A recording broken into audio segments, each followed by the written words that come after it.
Selective mutism is a mental health condition very few of us understand. Also called SM, is a complex anxiety disorder characterized by a person's inability to speak in certain situations, like school, work, or other group settings. But they're able to communicate comfortably at home or with family. And that silence, without any explanation, leads to confusion and frustration. From the outside, selective mutism may seem a lot like shy or rude behavior, but no one with SM chooses not to talk. Internally, they're dealing with feelings of anxiety and panic that create a genuine fear of speaking.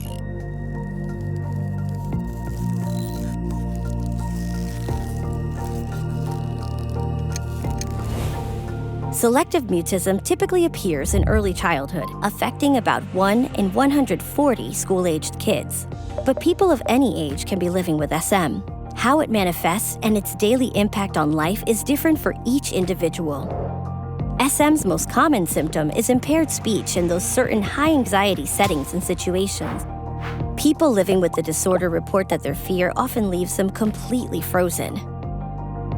Other signs and symptoms include relying mostly on nonverbal communication and struggling with eye contact when they're anxious. And some folks avoid public interactions entirely. But SM can be overcome. If you think you or a loved one may have selective mutism, a professional diagnosis is a great first step to finding treatment. There are plenty of research-based treatment options available, including behavioral therapy, cognitive behavioral therapy, speech-language therapy, and various medications. For friends, family, teachers, and peers, simply taking the time to understand SM is essential to offering real support. Initially, simple things like a kind welcome, extra warm-up time, and lowering expectations for communication can make a big difference. Then, with time and acceptance, you can take the small but critical steps toward verbal communication together.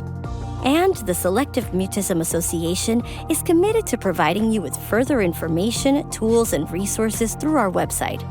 Because with care, patience, and understanding, we can help people with selective mutism find their voice.